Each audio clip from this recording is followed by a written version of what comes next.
Assalamualaikum warahmatullahi wabarakatuh. Jadi hari ini kita akan menjelaskan tentang judulnya seorang pendosa. Pada masa Nabi Musa alaihissalam, ada seorang lelaki dari umat beliau yang seringkali melakukan maksiat. Tetapi tidak lama setelah itu ia bertaubat kepada Allah. Sayangnya lelaki ini masih terkalahkan dengan hawa nafsunya dan angan-angannya, sehingga ia selalu mengulangi maksiatnya. Namun demikian kesadarannya selalu muncul dan ia kembali bertaubat kepada Allah.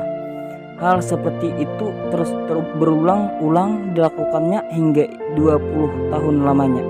Suatu ketika Allah berfirman kepada Nabi Musa tentang lelaki itu, "Wahai Musa, katakanlah kepada hambaku si fulan bahwa aku murka kepadanya." Nabi Musa menyampaikan firman Allah tersebut kepadanya dan ia jadi sangat bersedih dalam kekalutannya karena dimurkai Allah. Ia lari ke tengah padang yang luas dan di sana ia berseru, "Ya Allah, sudah habiskah rahmatmu? Ataukah maksiatku membahayakan dirimu? Ya Allah, sudah habiskah simpanan maghfirahmu, ampunanmu? Ataukah engkau telah kikir dengan hamba-hambamu yang berdosa? Dosa manakah yang lebih besar daripada ampunanmu? Ya Allah, kemuliaan ada di antara sifat-sifatmu yang qadim, telah ada sejak awal dan selalu ada, tidak akan pernah berakhir. Sedangkan kehinaan ada di antara sifat-sifatku yang hadis, baru diadakan atau diciptakan dan akan berakhir. Bagaimana bisa sifatku mengalahkan sifat-sifatmu? Ya Allah, apabila telah engkau halangi hambamu dari rahmat kekasihmu, maka kepada siapa lagi mereka akan mengharapkan? Apabila engkau telah menolak mereka, maka kepada siapa lagi mereka akan mengadu? Ya Allah, kalau memang rahmatmu telah habis dan tidak ada jalan lagi kecuali dengan menyiksa aku, maka pikulkanlah kepadaku semua siksaan yang akan engkau timpakan kepada semua hamba-hambamu. Aku ingin menebus mereka dengan diriku." Tidak ada yang diucapkan dalam pelarian dan penyendiriannya di padang luas itu, kecuali kalimat-kalimat dalam seruan atau munajatnya tersebut.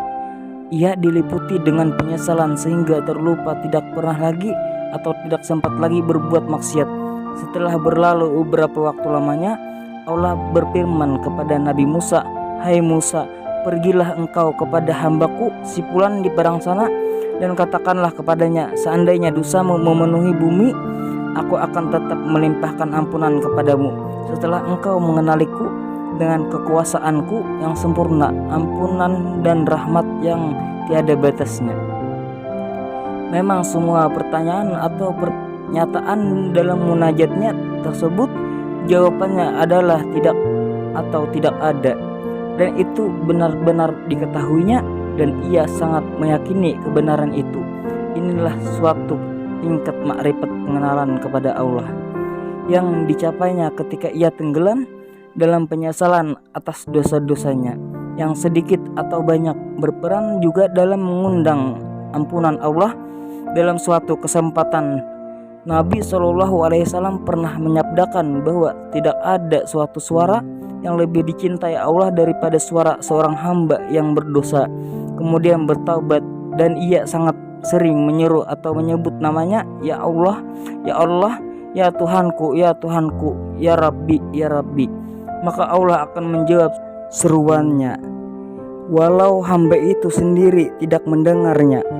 "Ya labbaik, ya labbaik, wahai hambaku, wahai hambaku, mintalah yang engkau kehendaki, engkau di sisiku seperti sebagian malaikat-malaikatku.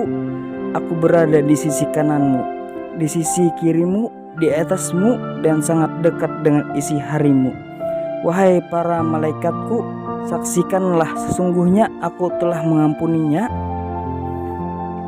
Dalam kesempatan lainnya, Nabi SAW juga pernah bersabda, "Sesungguhnya ada seorang hamba yang melakukan suatu dosa, kemudian ia masuk surga dengan sebab dosa itu.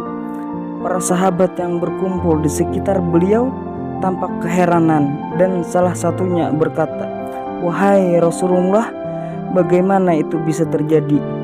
Dengan tersenyum Rasulullah bersabda, "Karena yang terpampang di depan matanya hanyalah bertaubat dari dosa itu, dan ia terus saja berlari dari dosa itu hingga akhirnya ia sampai di surga."